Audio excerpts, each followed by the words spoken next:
Okay, we are live. Hello, good evening, everyone. This is our, what is today? The February 18th, 2025.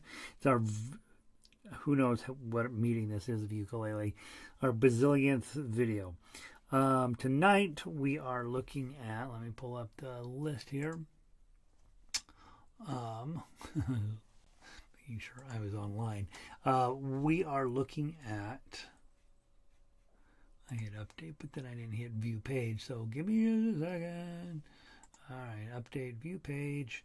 All right, so tonight we are going to be looking at, we're going to play Waltzing Matilda, and then we are going to play, look over a new piece of music, My Spaghetti Monster, one of the more important pieces in our program. Then as a group we will play For He's a Jolly Good Fellow, we will play Happy Birthday Blinky Style, and we are going to take a look at Vive La Companie. So we have plenty to keep us out of trouble tonight, and I think it should be a good time. So the first thing I want to do is pull up the key of C Strummers, and as we talked about last week, the primary purpose behind this page is to give you what most ukulele players give to you in the beginning and only give to you, and they stop right there. Playing the key of C on ukulele, of course, is super important, but it's not near as important as people make it out to be. It's one of the many things that you have to learn, and so we'll run through it really. We'll run through a couple of important things to think about on this page. Danny Boy, you also have that in the book, Key of A, as well as You Are My Sunshine, This Little Light of Mine, and Kookaburra. Those are all in the Key of A book. So again, so whether we do them or not is not that important. If you're teaching this class, having them in the Key of C and these two pages are really, really handy. So feel free to use them. That's what they're here for. The Drunken Sailor, we went through in a book 2 version in great detail. The basic chord shapes are posted here, and so the only thing in the key of C Strummer that we haven't covered, quite honestly, is the Waltzing Matilda. And I hope last week, I'm trying to remember if I did or not, but I'm pretty sure I did. We went through and looked. I noticed my face is all dark. Hold on, let me see if I can get some more light. I moved some stuff around, and now I'm less beautiful than I was. Is that better? I'm wearing a hat because things happen. I don't know if that's better or worse. It is different. How do I look? Pretty nice? Pretty scary. Hey, Kamos, how are ya? All right, now let's review. If you have a ukulele in your lap, you're going to play these chords. You're going to play C. You're going to play A minor. How can I show you that? You're going to play F, and you're going to play G chord. Okay? When you are learning, G chord can be a bit of a problem, so make sure that your index finger is on top, your middle finger is on the bottom, and your ring finger is out here. Now, I was talking to one of my more advanced private students the other day, and she said, "You never told us that we strum up here and pluck down here," and I probably didn't, and that's why it's important for me to mention that now. If you are strumming thumb, thumb, thumb, thumb, or index finger, you want to be doing those two activities where your neck and the body come together here. So it's usually your 12th fret that you're strumming over the top of. That's where you strum. When we finger pick, we take our hand and slide it all the way down here. And let me show you exactly where you want to do it. You do not want to be way down there because it sounds a little tacky, right?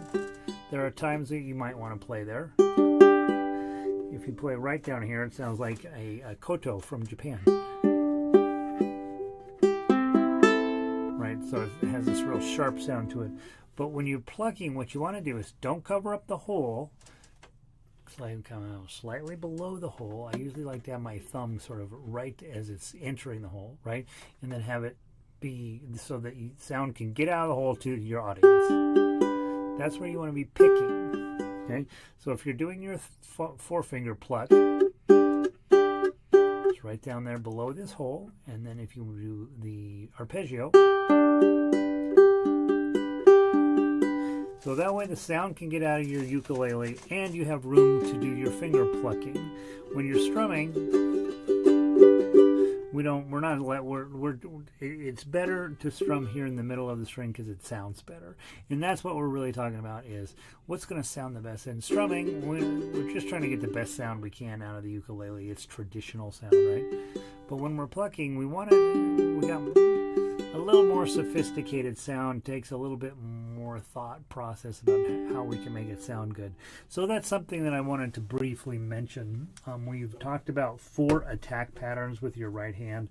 One is strumming with your thumb.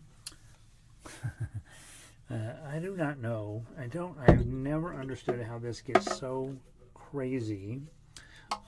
When you're just sitting around, you're not even doing anything with it. They live the life of their own, these ukulele straps. All right, here we go. Waltzing Matilda, page 1 of the key of C Strummers. Okay, you got your 4 chords.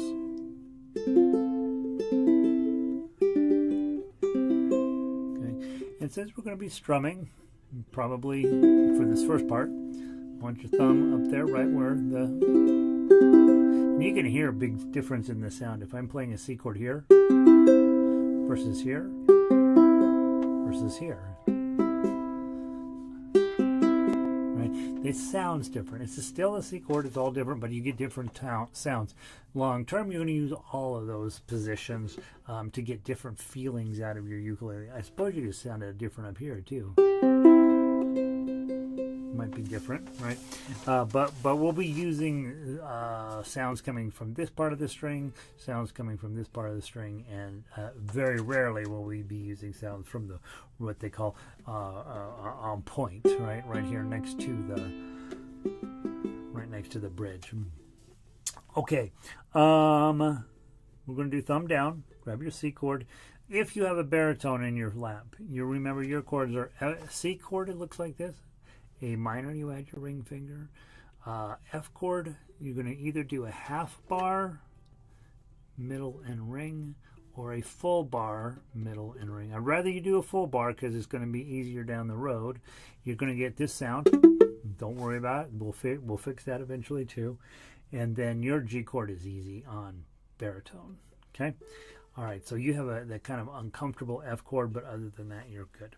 And we're gonna play together, and so whatever chord shape, whatever instrument you have in your lap is fine. Okay, and we're gonna start. I'm gonna do the intro. I like to do it really, really fast and then slow it way, way down, so that you're like, oh gosh, we're gonna go so fast.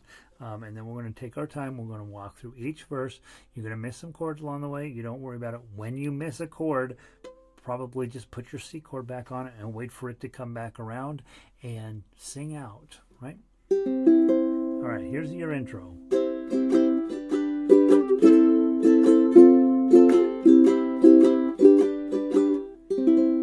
we go. Go. Once a jolly swag man camped beside a billabong under the shade of a coolibah tree, and he sang as he sat, and he waited till his billy boiled. You'll come a waltzing Matilda with me, waltzing Matilda, waltzing Matilda, you'll come a waltzing Matilda with me. And he sang as he sat, and he waited till his billy boiled. You'll come a waltzing Matilda with me. Okay, I missed a chord in there somewhere. I think I switched to G chord too soon. Anyway, you're gonna miss some chords in life. The key is to not care about it and move on to the next chord, right? If you didn't get all your chords, hopefully you got most of your C chords. Okay, and just know, here's what I will tell you about strumming and chords. You're going to be fine. Okay, when you first encounter them, they're a lot. They're kind of complicated. It makes you feel like you're never going to get this. You are going to get it in the long run. Being able to play your chords is not by a long shot the most important or the most difficult thing you're going to be doing. So don't worry overly if you're missing some chords. Okay, now we're going to take basically the same speed, but we're going to double how fast we're doing this over here. So now it's going to be index finger down, up, down, up, down, up, down, up, down, up, down, up, down, up, down, up, down, up, down, up, down, up, down, up, down, up. Okay, it's going to feel like there's a whole lot more energy going into the song, but we're not going to go any faster. So it'll feel faster, it'll feel more exciting, but we're not going to try. I'm going to try not to increase the tempo, so that we're just continuing on in a nice leisurely pace. Okay, so grab your C chord. Here we go. 1 and 2 and 3 and 4. Down came a jumbuck to drink beside the billabong. That's too fast. Let's go back a little bit. C chord. Down came a jumbuck to drink beside a billabong. Up jumped the swagman and grabbed him with glee. And he sang as he stowed that jumbuck in its sugar bag. You'll come a-waltzing Matilda with me. Waltzing Matilda, waltzing Matilda. You'll come a-waltzing Matilda with me. And he sang as he stowed that jumbuck in his tucker bag. You'll come a-waltzing Matilda with me. Okay, so feels a lot more energetic. It feels a lot more excitement going on. That's why when you go to ukulele strum-alongs, people just love playing that way, as they should, because it's super fun, right? Notice I wasn't doing anything fancy here. I'm just keeping up, down, up, down, up, down, up, down, up, down. You're going to run into a lot of people who want to talk about strum patterns, and you're going to run into textbooks with it actually in there. And then they'll give you down, down, up, down, down, up, down, up. Okay, and a million other versions of that. I would spend as little time worrying about that as possible. The only time that's ever going to matter is if you're getting ready to give a group presentation to an audience somewhere, and somebody in the group says, we should all do the same strum pattern. And when you see that on YouTube, you see, oh, there's a group playing a ukulele. There's a small group around the leader, and they all got it right. Down, down, up, down, up, or whatever the pattern is. And then if you look on the edges and watch, they have no idea what they're doing. And it doesn't matter, right? It does sound better if you decide, hey, we're all going to do the same strum pattern, and we're all going to be doing this thing. And if everybody can pull it off, then it's kind of fun. But it's an enormous waste of time, ultimately, to worry about strum patterns very much. Learning how to do your thumb, learning how to do your index finger, very important. Learning how to do them in a particular order is not really as important, and it will be very song specific, and it'll be usually for a performance, and somebody will say, here's the pattern we're going to use, and so at that point then you can start to worry about that. But this notion that there are specific strum patterns that you need to know is not true. The favorite one, and I use it as the example, down, down, up, down, up. There's a textbook out there somewhere that calls that the Hawaiian strum pattern, which couldn't possibly be any more goofy, and we are not going to be talking about stuff like that in this program because it's not real. All right, now let's talk about something that is real. The claw. Okay, thumb, index, middle, ring. We've been over this in the previous video, so I won't spend too much time on it, but just make sure your thumb is on top of the fourth string, and that your index finger is underneath the third string, middle finger underneath the second string, ring finger underneath the first string. And also notice my thumb is kind of out in front, so it's not right on top of my index finger. I need a little bit more room for it to operate. And these guys are all at a 45-degree angle. So when they come up, they're not running into each other. If you get too vertical like this, it's hard to do anything, right? So nice shape like this, okay? And if you have lute in your background, you know it is the opposite of that, right? And it's the way lute should have always been played, but for whatever reason, they got with the thumb under program. It's way more difficult and doesn't sound as good.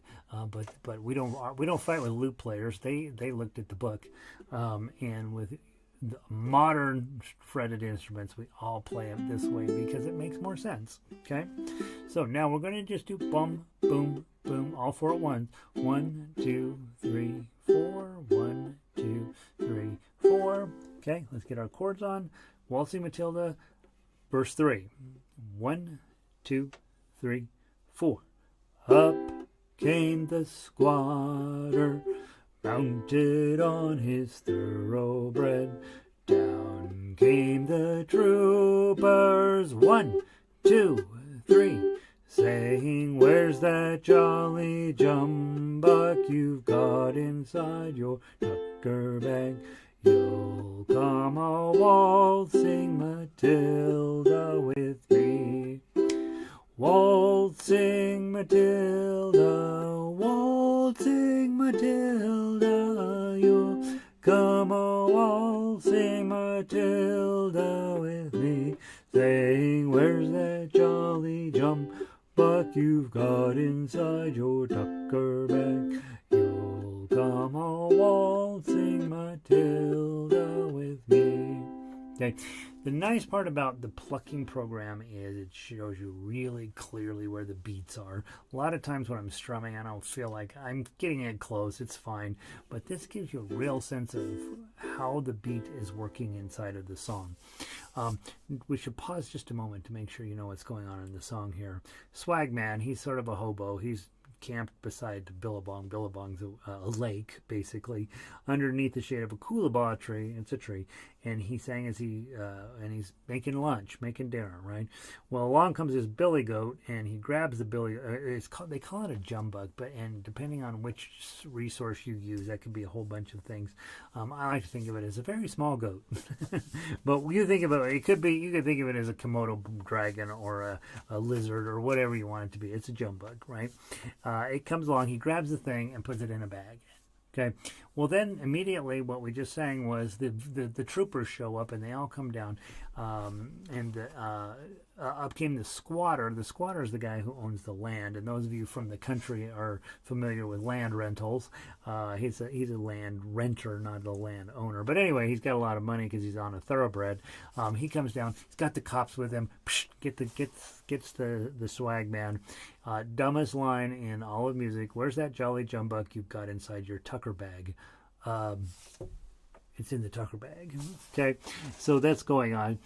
Big to do. And so they grab him and say, "You're gonna come waltzing with me, Matilda." In other words, we're taking you off to jail.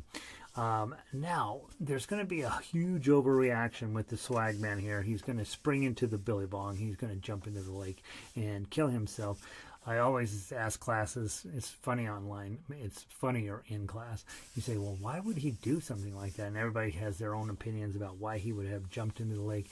I think the most cogent the most likely explanation is he's got a whole bunch of priors, and once they arrest him, he's going to be in big trouble. So he figures that's the end of that. Yeah, I know I'm killing myself over a billy goat, but there's a bigger story here. So he jumps into the lake, and then when you go by the lake now, the ghost of the swag man, it can be found, and so it's very dramatic ending here. The other thing that comes up a lot is waltzes are 3/4 time. This is in 4/4 time. It melts your head if you think about it, so don't think about it. All right, last system, 1, 2, 3, 4. Okay, thumb, index, middle, ring. Just spend a minute getting it up to speed. 3, 4, thumb, index, middle, ring, thumb, index, middle, ring, thumb, index, middle, ring. Okay, now we're going to go all the way to the end through the big finish. We're going to play this the whole way through. 1, 2, here we jumped the swagman, he sprang into the billabong. You'll never catch me alive. Splash, and his ghost may be heard as you pass along that billabong. You'll come a waltzing, Matilda, with me.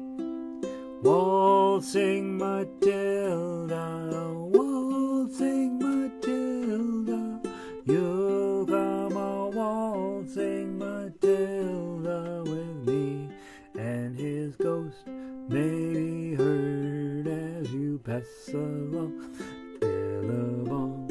You'll come a waltzing Matilda with me. Waltzing Matilda, waltzing Matilda, you'll come a waltzing Matilda with me, and his ghost may be heard as you pass along that billabong.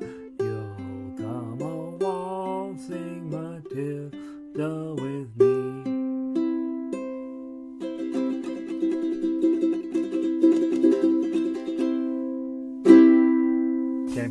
Tremolo and big finish. Remember, with tremolo, open palm, ring index finger down, up and down with at your wrist level, not at your elbow, at your wrist. Okay, your elbow is too slow. I used to attend the Denver ukulele community, DUC, on a regular basis, and it was a normal thing for us. Whoever tremolos the longest wins. That was back in the old days. Now, you now know your C chord, your A minor chord, your F chord, your G chord. You also know from the little book, from the previous, the key A, F sharp minor, D, and E7. Those chords don't cross over all that much, right? Those are very different keys, and you won't usually, when you see one, you won't see these others, right? And so make sure you're aware. Here's the A chord. We learned that in the first book, and on here there's an A minor. They sound very different. Minor chords tend to sound important or sad or darker, and major chords, the ones that don't have a little M after them, happy, spontaneous, excited. So you're going to see both of those types of chords mixed in with all of your music, and you're going to see plenty of seventh chords. Seventh chords create drama to be resolved, and so all those chords have a function, and some get along better with others. Some of them get along better together than others, and it's always based on the keys. And we have a lesson coming up. I rearranged the order on the Jolly Roger website today because I think we need to talk about music a little bit more before we start talking about which chords go with which, right? Right now, just trust me. I'm going to give you the right chords, and then when we get to a few lessons in, then I'll start explaining about how I go about finding which chords go with which. Now, you've covered Frere Jacques and how to play. You've covered these last two strumming activities. So now let's go into My Spaghetti Monster. Now the question is, have you ever heard of the song My Spaghetti Monster? Well, of course not. You have not, because I wrote it. And I love to teach it because, not because I wrote it and it's the world's greatest song, but you're finally going to get a song. You probably are not telling everybody you know that you're doing ukulele lessons. You got to keep it a secret, because you know what they're going to say if you tell them, "Hey man, I hear you're taking ukulele lessons. Play something for me." Okay? And this is what you're going to play, is My Spaghetti Monster, because 1, they don't know the song either. 2, it's going to make you sound amazing. 3, you don't have to sing if you don't want to. And 4, you're going to bring all of these skill set in where you end up sounding amazing, and you won't really necessarily have to know what you're doing. Okay, so let's take a look at it. We're going to learn it on ukulele. Baritone is, again, identical, except that the chords have a different name. And we're going to look first at the melody. Okay, so remember, on Frere Jacques, we said, hey, it's going to be on this string, and then we're going to put a number on that line, and that's going to tell you which fret to hold down. Same thing is happening here.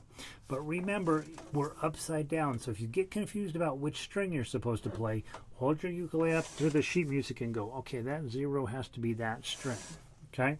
That's how you're going to know. Okay? Remember, on the website, over on the right-hand side of if you're on the computer, it's over here on the right side. If you're on your iPad or your phone, it's at the bottom. But there's a little doodly-doo thing, and it tells every single song in the program has an MP3 associated with it. So if you forget how this goes after we talk tonight, you just go over there, scroll down, find My Spaghetti Monster, and click on it. You can listen to it. That will remind you how it goes, and then you come back over the sheet music. Okay? So your first note, we're going to look straight at the ukulele melody line. Okay? And we're going to hit 3rd string open, and then 2nd string open, and then 3rd string open, 2nd string open, and then you've got two threes written down, and they're both on the 1st string. Okay, so let's repeat that. Oh, oh, oh, oh, 3, 3. Now, next two measures are almost the same, except we're going to play 2s when we get there. Okay, same thing again. Play oh, oh, oh, oh, 2, 2. Let's repeat just those two measures. Same exact thing. Go. Oh, oh, oh, oh, 2, 2. Now let's play that whole first line. Okay? Ready? Play. Oh, oh, oh, oh, 3, 3. Oh, oh, oh, oh, 2, 2. Let's move on to measure 5. It's the same. Again, oh, oh, oh, oh. And then when you get to 6, it'll be O's on there as well. So a whole lot of O's coming up. Measure 5, go. Oh, oh, oh, oh, oh, oh. And then you've got a 2 right after that. So play that 2. And then a 3 on the 1st string. And I'm going to use a phrase called bunny hopping, okay? That means you're going to take this finger, just put it on the string right above it. Sometimes it's above, sometimes it's below. You're just going to bunny hop up to the 2nd string and play that 3. Okay? So now we're going to play that whole first section from measure 1 all the way to measure 8. Okay? From the top, 1, 2, ready, play.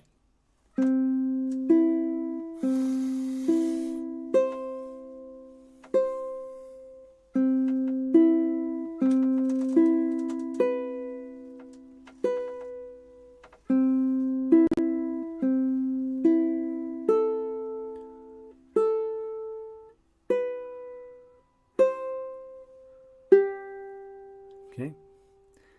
Now that's kind of that's the easier part of the song. Now we're going to get into the little bit more difficult part of the song. Okay. The next measure, measure 9, has a 1, has a 0, has a 2 way up on the 3rd string, and then a 0, and then you're going to go back to the 3 on the 2nd string. Let's repeat those two measures, 9 and 10. Ready? 1.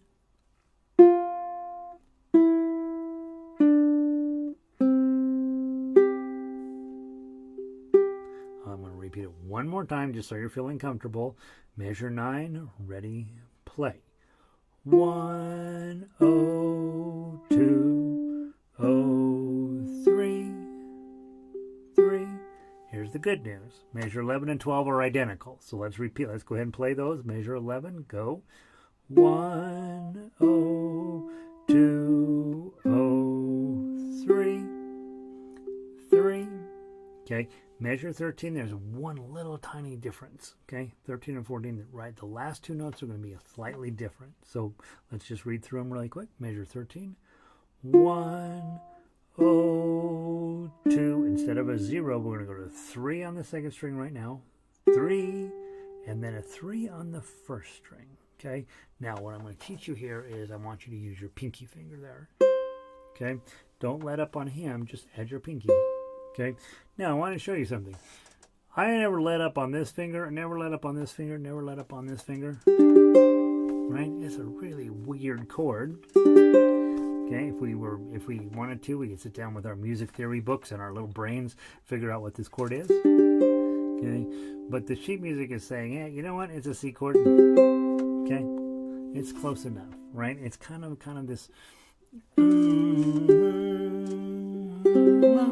right? So it's sort of mushing into a C chord.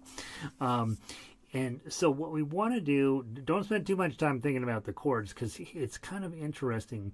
As you look through all these chords, you have a situation where you're going to play a major chord. You're going to have a situation where you're going to play a major 7th chord. That's jazz. We don't let beginning ukulele players do jazz, right? Here you are. We got a C6, which is really a Hawaiian style chord. And then we even have in here this chord here. It's a rock power chord. It's a G chord with a C in the bass. And so the amplifiers love that stuff, because there's only G's and C's going into it, and they're a fifth apart, and the amplifier just comes alive with power chords. So you have a major chord, a jazz chord, a Hawaiian chord, a rock chord in here, and but all by accident, right? Because we're just moving our fingers around to find the nicest place. Now, I want to play the whole song really quickly, and then I'm going to turn you loose with Tough Uke this week. Okay? So, the whole song, just as we just played it, ukulele melody line, 1, 2, ready, play. My spaghetti monster playing ukulele, flying through the rainbows with my heart. 2, 3, 4. Tasty marinara, yummy parmesan, we're Pastafarians. Okay, that's what you're playing. Okay, that's your goal for the week, to get that. However, there's one thing we have to add to it. Slide down to the Tough Uke line. Now, here's what I'm going to tell you about the Tough Uke line. It is identical to the melody line, except at certain moments we're going to add a thumb down on it. Okay? So if you go to measure 1, notice it's exactly the same as the measure 1 on the melody line. Oh, oh, oh, oh. Now, you're still going to play this 3 like you did in the melody, except you're going to drag your thumb down over all the strings. 0, 0, 0, 0, and 3. And that little wiggly sign on the Tough Uke sign means, hey, play a nice thumb down. Okay? So do that. Okay? Then we're going to do those zeros again. Put your 2 on. Same thing. Strum all of the... It says to strum them all, so do it. Okay? Again, measure 5, all those zeros. And now it says all zeros, right? And we're going to strum all of them. Again. Put your 2 on. Put your 3 on. And then bunny hop. Now here's it. This is important. It says play 0, 0, 3. You're not going to play this bottom string, so I want your thumb to rest on that string. Okay, so my thumb is physically resting on it like it's on a hammock. 0, 0, 3. Okay, and the reason we do that is called a rest stroke, and what's going to happen is that way this string can't accidentally go off. Okay, and you're going to end up, the second string will end up getting hit a little bit harder as you're diving into rest, and the melody will kind of jump out from it. Okay, so we're going to do that little rest stroke a couple more times. Okay, so then go on to measure 9, same as before. 1, 0, 2, 0. Put your ring finger on that 3. Again, rest stroke. Make sure your thumb is acting like it's hanging out on the first string. Do it again. Okay, so repeat the whole thing in 11. 1, 0, 2, 0. Rest stroke, and then the big fancy finish. 1, 0, 2, 3, and then a nice big stroke over all 4 strings, holding just your pinky there. Okay? So, let me play it for you so you have a sense of what you're working on. When you forget this week, come back to this video and you'll see it.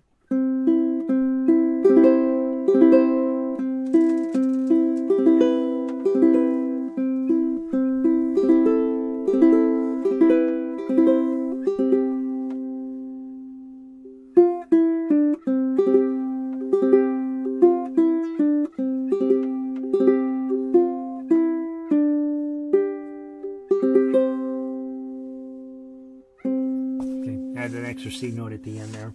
So you see what's going on there, right? We're playing the same exact thing as the melody line, except we're adding some chords in a few places. Now, there's 4 things I think I need you to memorize in this program. One of them is Frere Jacques, right? Because you need to teach somebody else how to play ukulele melodically. I've never not taught anybody the Frere Jacques song because it teaches you how to read tablature. So I need you to memorize how 024, 0240, 0240, right? I need you to memorize that. This is the other song I need you to memorize. I need you to memorize the Tough Uke line because when you eventually run into a ukulele out in the wild and it's unsupervised, your job is to tune the thing up, and then your job is to play Spaghetti Monster, and people will be like, oh my gosh, you're such a great player. What are you playing? And you say, well, it's a very obscure Johann Sebastian Bach song that I studied when I was getting my PhD in music at the University of Heidelberg, right? And what you want to do is just make people think that you're playing something really spectacular, because it sounds spectacular on the ukulele, and you've got this free song that you're like, not hard to play. Well, it's hard to play when you're learning it, but it won't be hard to play for very much longer. And it makes your ukulele come alive. And so we're going to memorize this one just to drive other people crazy, and to give them something that's really pretty and really going to make you look pretty, like you know what you're doing, even before you know what you're doing. Okay, so dig into this really deeply this week. Baritone is identical, and so it's just in a different key. So the baritone one, instead of in the key of C, it's in the key of G, but the notes are all, the tablature is exactly the same, which means that the standard notation is the same. Okay, or they're higher or lower on the staff, but they're the same values going horizontally. Okay, so baritone players, you got your work cut out. Ukulele players, you know what you're doing. Next week, we're going to go through this, and it's important. The only thing that's really important is you make a commitment to really diving into Tough Uke here. You want to play that as smoothly and as pretty as you can, and you also want, when you goof up, to just move on, right? And we'll be talking about the note values quite a bit next week, because most of the time people come in, they don't give the notes in measure 8 4 full beats. Okay, they come in too early, so we're gonna really work on making sure we know your note values next week. There's only 2 kinds in here, 3 kinds in here, and so we'll make sure you're really solid on those. What note? When I say note values, you'll know what we mean. So we'll talk about that a little bit more next week. Really important song in the program. Everybody that does this program knows Spaghetti Monster, and you need to know it now too. Okay, so there's that. All right, that'll keep you busy for the week. Now let's move on to some book 2 stuff. Okay, so let's go grab For He's a Jolly Good Fellow. We've been over this a couple of weeks already, and let's finish it up tonight. Okay, For He's a Jolly Good Fellow. Let's see, I pulled up the ukulele one first, did I? Yes, ukulele one. So let's play it on ukulele first. If you have a baritone on your lap, you remember your job is to play the chords.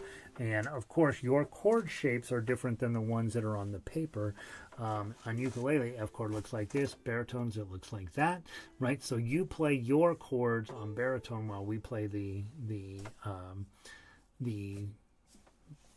other stuff. Okay, then we'll switch, and the ukulele players will have to suffer a little bit. Okay, now. I am going to play Tough Uke because I've learned how to do that. If you are new, you play the melody line. Okay, so if you've got a ukulele and you're new, you play the ukulele melody line. If you've been around a while, you play the Tough Uke line.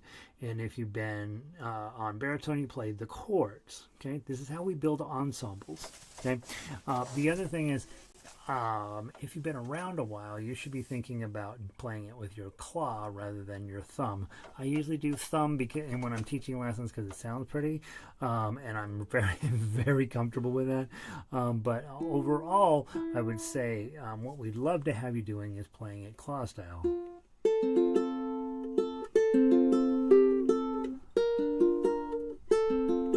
It sounds like a legit piece of music, and so give that some thought if you are a more advanced player. Okay, all right, let's go from the top. Not too fast, and pick your poison.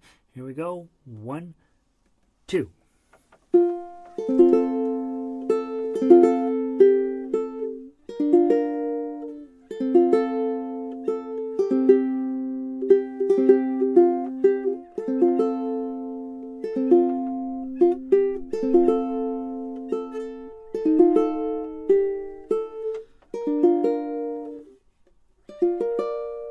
Hold it. Go.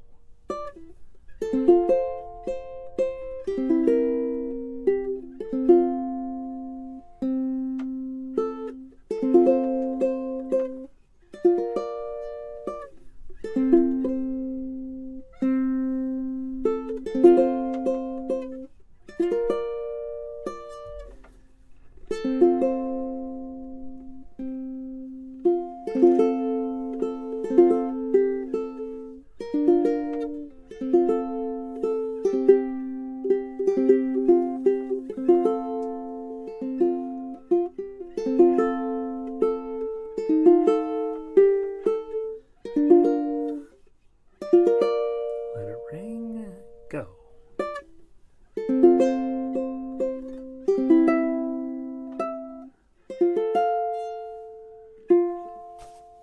Okay, how'd you do?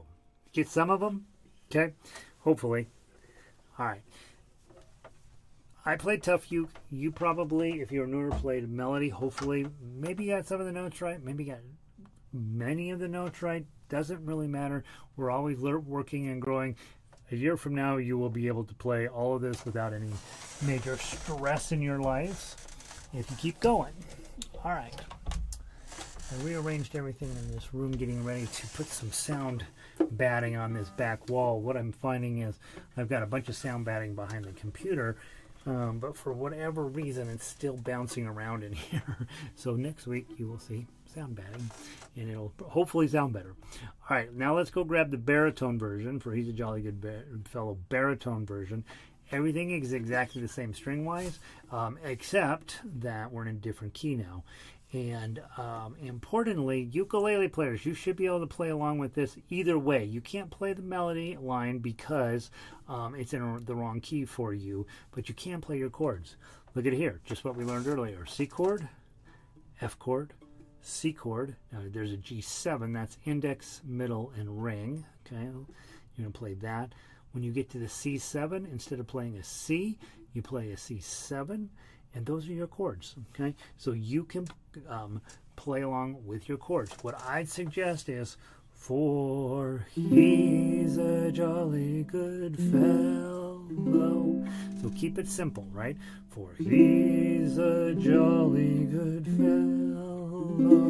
For he's a jolly. Just basically 2 strums per measure, probably. Just thumb down. Keep it simple. If you're wanting to practice one of your tougher strum patterns, use your claw. For he's a jolly good fellow. For he's a jolly good fellow. Right, so I'm not doing anything overly fancy either way.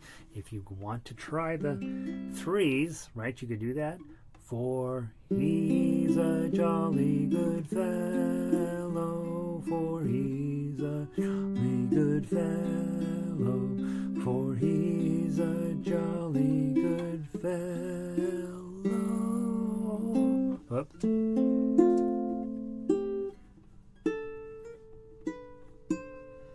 Wherever, I don't know. But if you're going to, when you look at a 6/8 time signature, we usually just do 2 beats per measure. But if you want to get really fancy, if you're more advanced, 1, 2, 3, 1, 2, 3, 1, 2, 3, 1, 2, 3. Okay. All right. Also assumes that I play at a steady pace, which I probably will not. Let's give it a try on baritone. Ukulele players, you're playing the chords. 1, 2.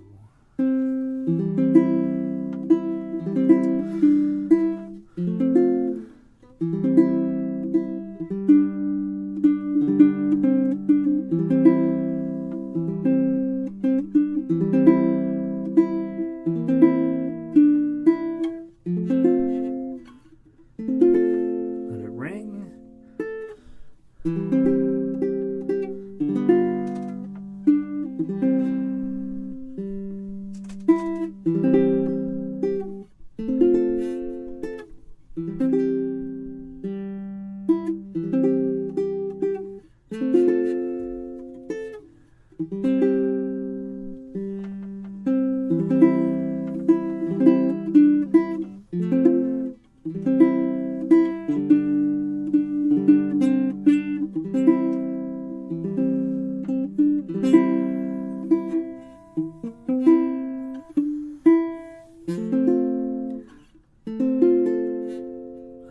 Go.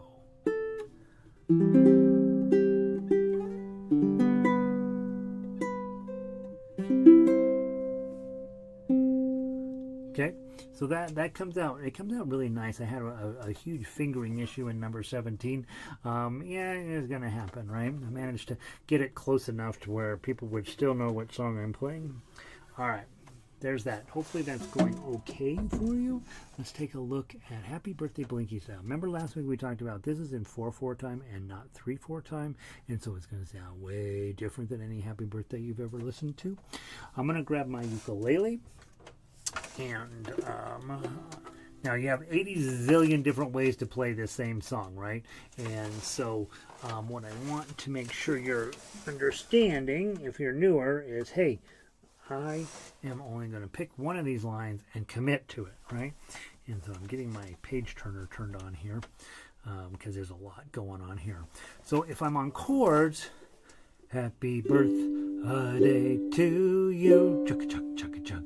Happy birthday to you, chugga chug chugga chug. Happy birthday, dear children. Happy birthday to you. Okay, so that's one way to play it. Okay, and you might play it that way. Second way you would play it is through with your melody.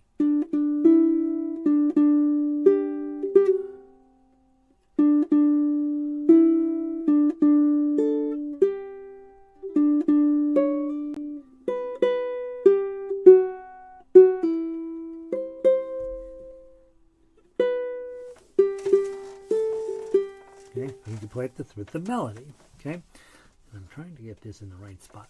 Okay, third way you can play it is with the tough uke version. Okay, and so you could go along with me. I'm going to slow way down and play it that way. If you're not ready for tough uke, you play the melody, or chords, right? And if you're on baritone, you're definitely on chords. Okay, a little bit slower. Let's play the tough uke.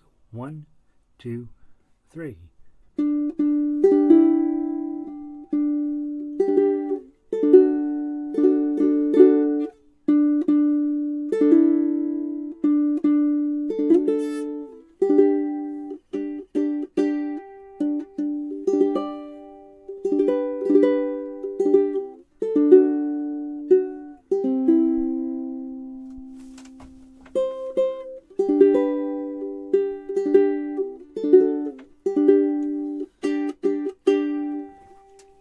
Repeat, right?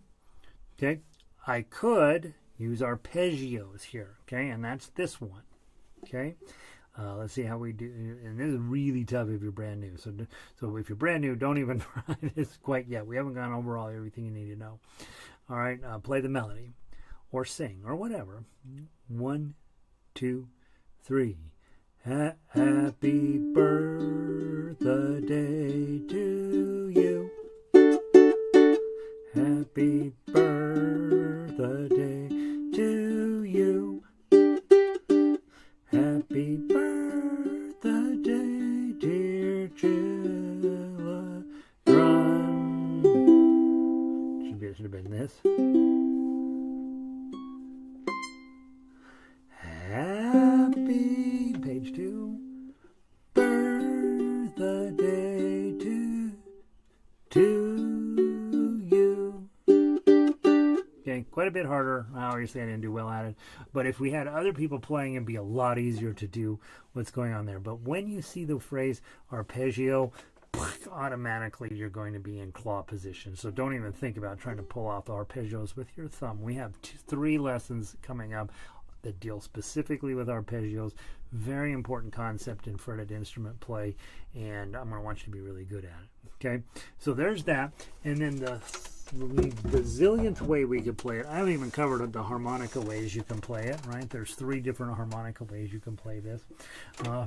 Then the baritone way, okay? Now again, if you're playing ukulele, you're playing the ukulele chords, which I actually wrote out for you on this one. If you're on baritone and you want to play the chords, you play the baritone chord shapes.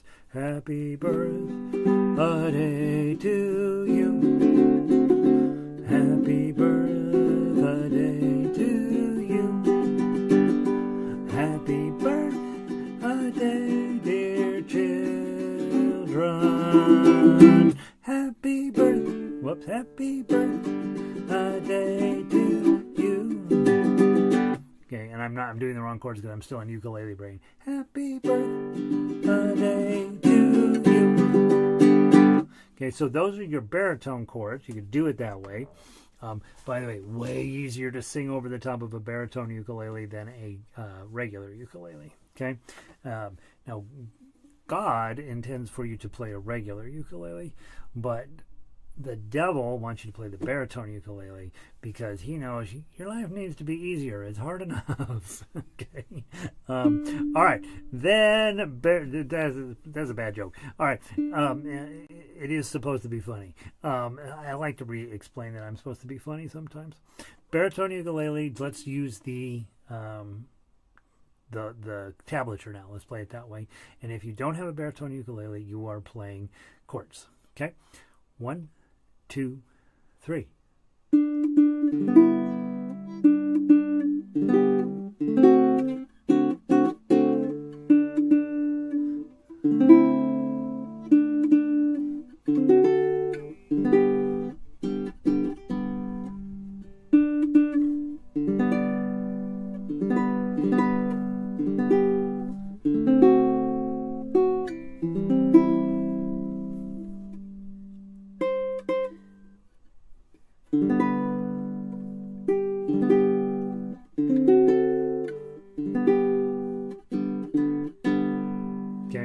Your baritone version. And so again, each time you hit the end of measure 8, you go back to number 1, and then when you come back down the second time, don't play measure 8 the second time, play measure 9 and 10 to wrap it up.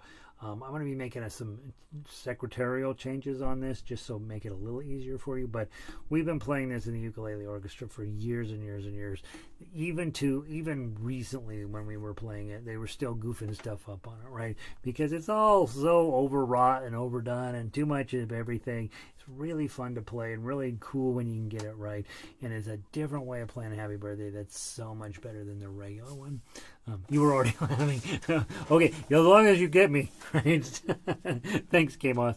Okay, so there's happy birthday. We'll do it one more time next week. We'll throw Jolly Roger on the fire.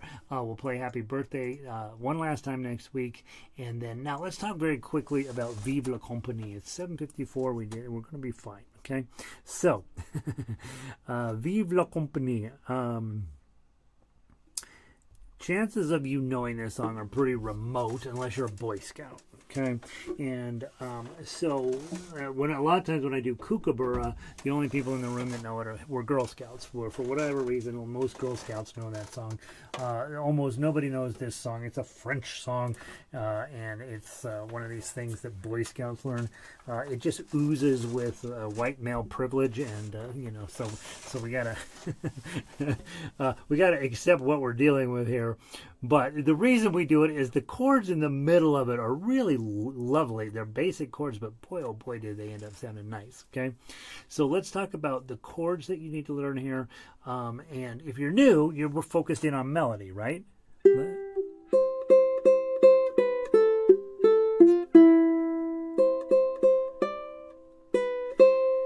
Okay, that's basically the main idea.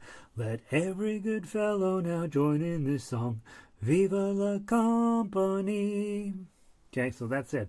And then it repeats. Success for each other, and success for each other, and pass it along. Viva la Companie. Okay, so that's the second verse. That's the main idea of the verse, and then it repeats.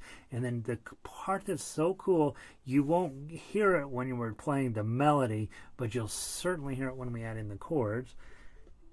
Viva la, viva la, viva la more. Viva la, viva la, viva la more.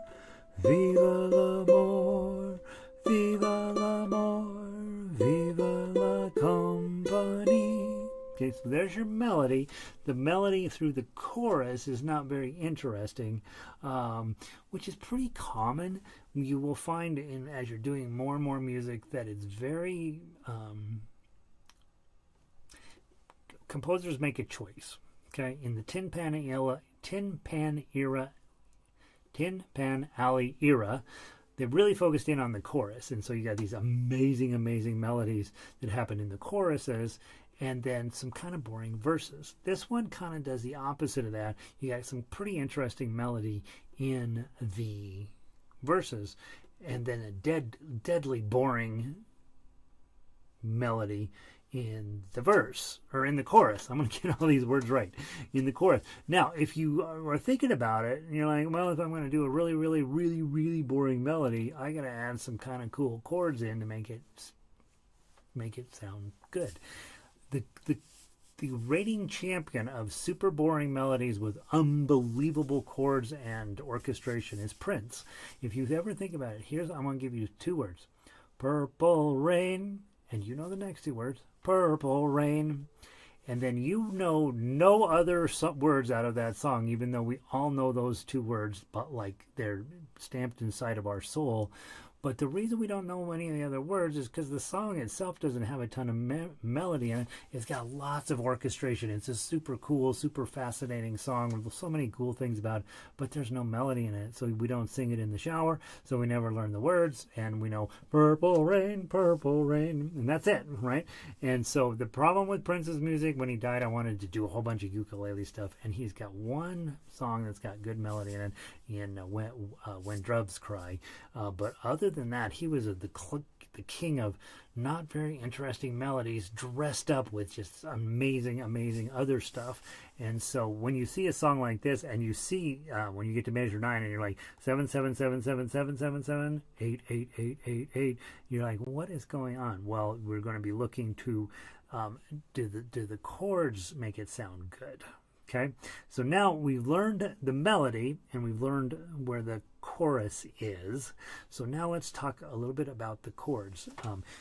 And if you're on baritone, your chord shapes are different, but you'll get the basic idea, right? So we've got a C chord. Let every good, and now you're going to go to this D minor chord. Fellow now, and this is going to be a very common move you'll see in lots of songs. You've got your D minor on, and you're going to swing over to get your G7.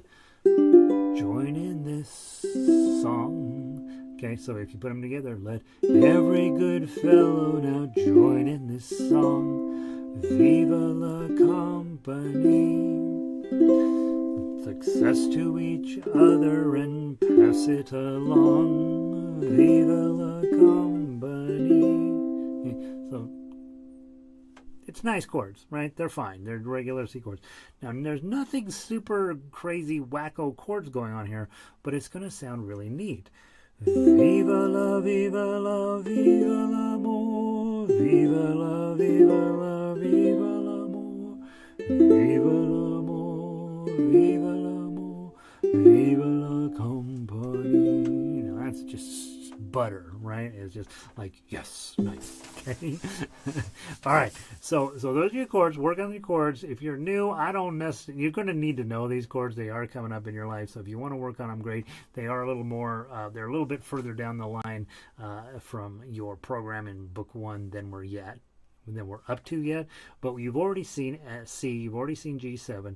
D minor was in Drunken Sailor if you did it. and you already learned your F, and you already learned your A minor. So D minor is the only one we might have gotten not covered it very carefully. Just think about D minor as F chord with your ring finger added on. Now, if you're on baritone, and you got to know these chords, your baritone sheet music's in the same shapes, right? But if you're playing off of the ukulele page, here's your C chord. Let every good, and then your D minor's here. Fellow now, G7. Join in this song. Viva la Companie. Success to each other and pass it along. Viva la Companie. And here's what's really good. Listen to this. This is going to be amazing. Viva la, viva la, viva l'amour. Viva la, viva la, viva l'amour. Viva l'amour, viva l'amour, viva la compagnie. Just perfect on baritone. Okay, so use a ukulele sheet and play the baritone chords and play the baritone with ukulele chords, and you're going to be real happy with what comes out. Now, let's very quickly talk about the tough uke because it's important. Okay, this is where everything comes together. Okay, so we're going to play the melody and the chords at the same time. So I'm going to go 3, strum, 3, 3. Now you've got a D minor, and you're going to need to put your pinky here to get that 3. So you got 2, 2, 1, 3, which means that I should never have had my ring or finger here in the first place. So I should start the song off here, put my ring finger here. Pull your pinky back. Now, it says that I got to play a G7 chord here, but the melody is making me play a regular G chord. So I'm going to use my middle and ring.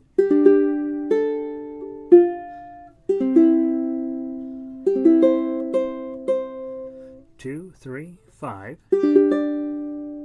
Pull back, make a 2.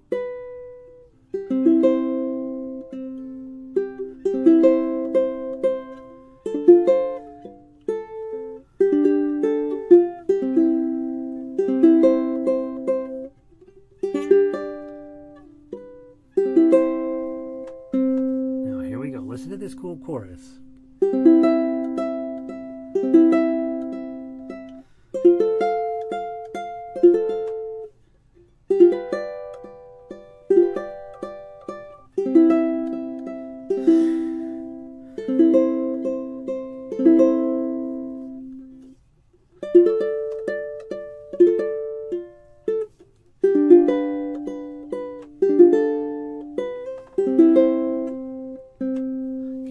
Repeat. The hardest thing on here is measure 14. You got to put a bar up and down on 5 and your ring finger up here on 7. And we're going to be talking, those of you in book 1, we got a whole thing on bar chords coming up that'll solve all the problems. Those of you who have been around a while and still don't have your bar chords solved, come to the bar chord workshop. Right, that's what you got to do there. I'm holding a bar on 5, ring up on 7. This middle finger is doing nothing. So a lot of times I'll just lay it on top of the bar, and then jump down to the G7 shape.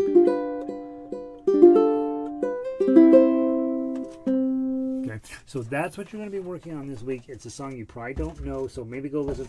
If you go listen to it online, there's all these barbershop quartets and large groups of male singers doing these, and they all are like, oh, I really like that song. So that's your work for book 2, and that also finishes up our celebration music.